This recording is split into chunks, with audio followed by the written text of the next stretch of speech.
Hello everyone, मैं Krishna Kumar, founder of Maharshi tutorial. एक बार फिर आपके सामने नरेशन सीरीज का ये 8वां वीडियो में लेकर आया हूँ, जिसमें आज हम पढ़ेंगे इनडायरेक्ट नरेशन बनाना। किसका? इंट्रोगेटिव सेंटेंस का।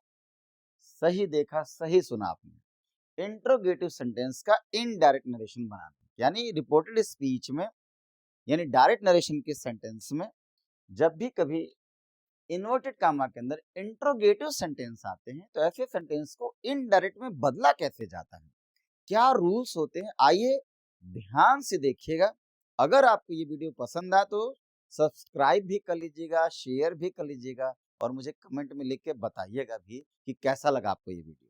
आइए देखते हैं। डायरेक्ट नरेशन का कोई लाइन है, उसका स्ट्रक्चर इस तरह से होता है, यानी ये पार्ट होता है और एक ये पार्ट होता है। इन्वर्टेड कामा के बाहर का एक पार्ट होता है जिसे हम रिपोर्टिंग स्पीच कहते हैं। इन्वर्टेड कामा के अंदर का एक पार्ट होता है जिसे हम रिपोर्टेड स्पीच कहते हैं। अगर रिपोर्टेड स्पीच में इंट्रोगेटिव सेंटेंस आ जाता है, यानी प्रश्नवाचक वाक्य आ जाता है, इसको इनडायरेक्ट में बदलने के हमारे पास 1, 2 और 3 रूल है। पहला रूल क्या है?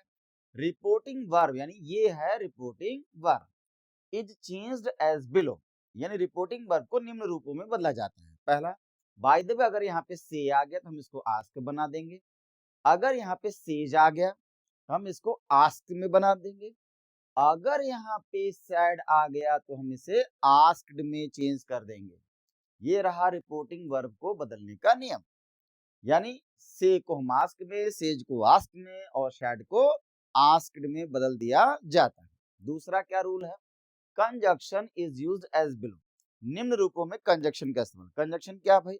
ये रहा रिपोर्टिंग स्पीच, ये रहा रिपोर्टेड स्पीच। इनडायरेक्ट बनाते समय इन दोनों को जोड़ने के लिए हमें बीच में कंजक्शन यूज करना पड़ता है, यानी रिपोर्टिंग स्पीच और रिपोर्टेड स्पीच को कनेक्ट करने के लिए हमें बीच में कंजक्शन यूज करना पड़ता है। अब कंजक्शन, कौन सा कंजक्शन और कैसे यूज होगा? कंजक्शन का यूज होना डिपेंड होता है सेंटेंस की टाइप पे। भाई इंट्रोगेटिव जो सेंटेंस आया है वो कैसा इंट्रोगेटिव है? एक हेल्पिंग वर्ब टाइप इंट्रोगेटिव होता है, एक क्वेश्चन वर्ब टाइप इंट्रोगेटिव होता है। अगर कोई भी प्रश्न हमारा किसी हेल्पिंग वर्ब से स्टार्ट है, चाहे वो टेंस के हेल्पिंग वर्ब हो, चाहे मॉडल के हेल्पिंग वर्ब हो, अगर हेल्पिंग वर्ब से स्टार्ट है तो हम सेंटेंस को जोड़ने के लिए कंजक्शन या तो इफ का यूज करेंगे या तो हम कंजक्शन वेदर का यूज करेंगे। क्या समझा आपने? अगर अंदर का प्रश्न हमारा हेल्पिंग वर्ब टाइप है, किसी हेल्पिंग वर्ब से स्टार्ट हो रहा है यहाँ का क्वेश्चन, तो इन दोनों पार्टों को जोड़ने के लिए जो कंजक्शन यूज होता है वो या तो इफ ही होता है या तो वेदर होता है। आइए बी सीखते हैं। अगर अंदर का क्वेश्चन कैसा है? क्वेश्चन वर्ड टाइप है, यानी अगर इंट्रोगेटिव सेंटेंस किसी क्वेश्चन वर्ड से स्टार्ट हो रहा है, चाहे वो what, where, why, when, which, whose, कोई भी क्वेश्चन वर्ड है, तो अगर क्वेश्चन वर्ड से स्टार्ट होता है तो हम वाक्य को जोड़ने के लिए सेम क्वेश्चन वर्ड, इसी इनमें से जो भी क्वेश्चन वर्ड यहाँ आएगा उसी क्वेश्चन वर्ड से सेंटेंस को जोड़ दिया जाता है। इस प्रकार आपने देखना कंजक्शन का रूल। रूल 3 जो कि जनरल रूल है, मैंने प्रीवियस वीडियोस में पढ़ाया है। डायरेक्ट से इनडायरेक्ट बनाने के दो तरह के नियम है, एक जनरल रूल, एक स्पेशल रूल।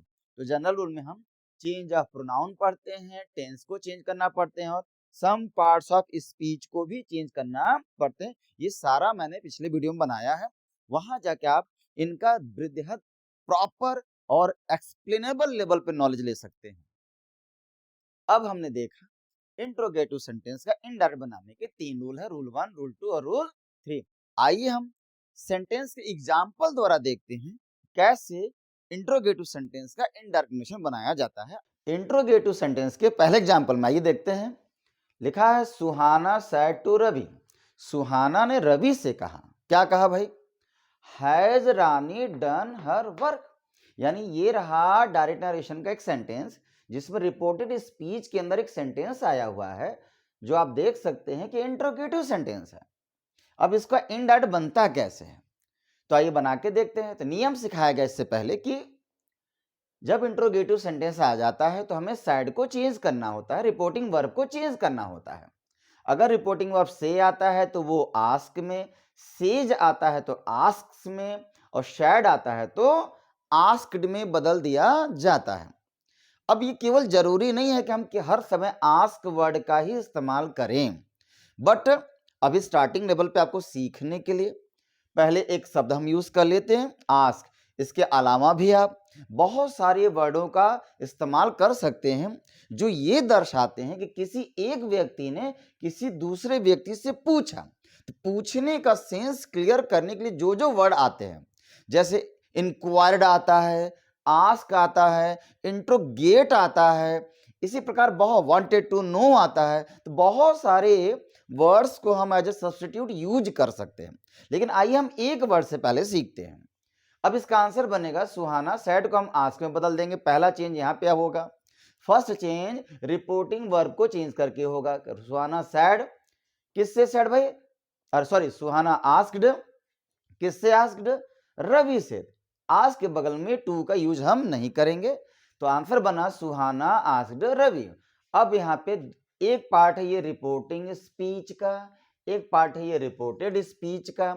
हमें दोनों वाक्यों को, दोनों पार्टों को जोड़कर एक बनाना होता है, इसलिए बीच में कंजक्शन लगाया जाता है। तो नियम अभी सिखाया गया है कि अगर हमारा सेंटेंस इंट्रोगेटिव हेल्पिंग वर्ब से स्टार्ट हो रहा है, ये हैज क्या होता है, ये एक हेल्पिंग वर्ब है। किस टेंस का, प्रेजेंट परफेक्ट का, एक हेल्पिंग वर्ब है। तो जब हेल्पिंग वर्ब से सेंटेंस शुरू होता है तो हम वाक्य को या तो इफ से जोड़ेंगे या तो फिर वेदर से जोड़ेंगे। जोड़ दिया हमने, कंजक्शन इफ लग गया। तो पहला चेंज यहां हुआ, दूसरा चेंज देखिए इसमें हुआ। अब तीसरा क्या करना होता है, ये जो इंट्रोगेटिव सेंटेंस है ना, इसको इनडायरेक्ट में बदलने से पहले इसको हम असर्टिव बनाते हैं, इसको ऐसे ऐसे ये चेंज कर लेंगे। यानी रानी का पोजीशन आगे, हैज का पोजीशन पीछे मान लेंगे कि अब लाइन दिया है रानी हैज, तो हम पहले रानी, चूंकि नाउन है तो रानी का रानी रहेगा। अब हम हैज आ गया, आपको सिखाया है कि इनडायरेक्ट बनाते समय टेंस के चेंजेस होते हैं। प्रेजेंट परफेक्ट है, किसे बदलेगा, पास्ट परफेक्ट में, इसलिए हैज का क्या हो जाएगा, हैड हो जाएगा। फिर डन, थर्ड फॉर्म डन ही रहता है। ये हर एक प्रोनाउन है, लेकिन आपको सिखाया गया कि प्रोनाउन भी चेंज होते हैं। लेकिन ये कौन सा प्रोनाउन है, ये थर्ड पर्सन का प्रोनाउन है। ये change, it will not be changed, ये चेंज नहीं होगा। तो हर की जगह पे हर हो जाएगा। फिर वर्क, लास्ट में इंट्रोगेटिव मार्क को हटा करके इसकी जगह पे फुल स्टॉप लगाया जाता है। इस प्रकार आपने देखा कि इंट्रोगेटिव सेंटेंस का इनडायरेक्ट नरेशन कैसे बना। हेल्पिंग वर्ब टाइप है। यहां सेकंड एग्जांपल देख लीजिए, ये भी वैसे ही है कि आई सेड टू हर, मैंने उससे कहा, तो सेड को आज से बदल देंगे, कंजक्शन क्या, इफ लगा देंगे जैसे यहां लगाए, क्योंकि ये भी हेल्पिंग वर्ब से स्टार्ट हो रहा है लाइन, तो हम इफ का यूज कर लेंगे। अब मैंने अभी भी सिखाया कि इनडायरेक्ट बनाते समय इंट्रोगेटिव को पैसे ऐसे पलट लिया जाता है, यानी पहले शी, फिर इसके बाद इज का हम यूज करेंगे। तो शी एक थर्ड पर्सन का प्रोनाउन है, ये नो चेंज, बदलता नहीं है, तो शी का सी। और इज ईटिंग ये प्रेजेंट कॉन्टिन्यूअस है, किससे बदलता है बताइए, पास्ट कॉन्टिन्यूअस, बिल्कुल सही बोला आपने, पास्ट कॉन्टिन्यूअस में ये बदलता है। तो हम क्या हो जाएगा, वाज ईटिंग हो जाएगा, ही शी वाज ईटिंग फूड। अभी अभी मैंने आपको बताया कि जनरल रूल में प्रोनाउन चेंजिंग, टेंस चेंजिंग, अगर कोई पार्ट्स ऑफ स्पीच आ जाता है जो निकटता सूचक शब्द होता है, चाहे वो समय रूपी हो, चाहे वो स्थान रूपी हो, यानी टाइम के फॉर्म में हो, चाहे वो प्लेस के फॉर्म में, तो उसको दूरी सूचक शब्दों में बदल दिया। तो टुडे को हम किस में बदल देंगे, दैट डे में। ये बताया जा चुका है, इसके ऊपर एक वीडियो मैंने बनाया है, उसको जाके आप देखिएगा। फुल स्टॉप, ये देखिए आंसर बन गया कि I asked her if she was eating food that day. आइए थर्ड सेंटेंस पे चलते हैं। Rahul said to me, Rahul ने मुझसे कहा, तो सैड को हम आस्क पे बदलेंगे।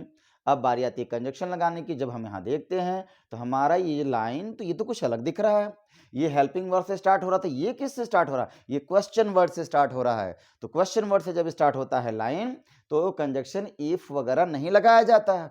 Same question word will be used in the form of conjunction, just like conjunction. ये क्वेश्चन वर्ड ही कंजक्शन बन जाएगा, तो वाई की जगह वाई। और यहाँ पे वही नियम, इंट्रोगेटिव है तो इसको हम ऐसे चेंज कर लेंगे, चेंज कर लेंगे तो असर्टिव बन जाएगा। तो मोहन इधर आ जाएगा, सबसे पहले हम लिखेंगे मोहन। टेंस में बताया गया है कि विल आ जाता है तो उसको कैसे बदलते हैं, वुड में, फिर बाय, फिर ए, फिर बुक, फिर फुल स्टॉप। इस तरह से ये क्वेश्चन वर्ड का इंट्रोगेटिव सेंटेंस का नरेशन बना। अब यहाँ देखते हैं, आई सेड टू पारुल, मैंने पारुल से कहा, how have you completed your work, तुमने अपने काम कैसे खत्म किया भाई, कैसे कंप्लीट कर लिया है।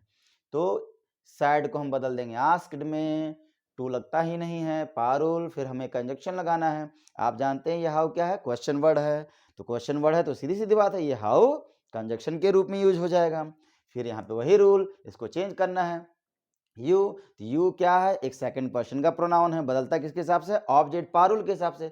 तो पारुल चूंकि भाई लड़के का भी नाम होता है और लड़की का भी नाम होता है, तो मान लीजिए पारुल लड़की है, जब लड़की है तो यू बदलेगा इस लड़की के हिसाब से, तो यहाँ क्या हो जाएगा, शी हो जाएगा। अगर हम पारुल को लड़का मान लें तो यू बदलेगा पारुल के हिसाब से, तो यहाँ ही हो जाएगा। तो जो ऐसा आप मानेंगे वैसा यहाँ पे बनाएंगे। फिर आगे बढ़ते हैं, हैव, यू हैव, तो हैव कौन सा है, प्रेजेंट परफेक्ट, किससे बदलेगा, पास्ट परफेक्ट में, तो क्या हो जाएगा, हैड हो जाएगा। फिर कंप्लीटेड, कंप्लीटेड हो जाएगा। फिर योर एक प्रोनाउन है, सेकंड पर्सन, ये भी बदलेगा पारुल के हिसाब से। चूंकि पारुल अगर लड़की है तो योर का हर हो जाएगा, पारुल अगर लड़का है तो यहाँ पे हिज हो जाएगा, वर्क हो जाएगा लास्ट में, ये फुल स्टॉप। इस प्रकार आपने देखा इंट्रोगेटिव सेंटेंस को इनडायरेक्ट में चेंज करने के क्या रूल होते हैं। ये सारे रूल को वेल एक्सप्लेन किया गया है। अगर आपको मेरा ये वीडियो अच्छा लगा हो तो एक बार फिर से लाइक, शेयर और सब्सक्राइब जरूर करिए। कमेंट बॉक्स में लिख के भी बताइए कि how did you like this video. Okay, thank you for watching my video everyone.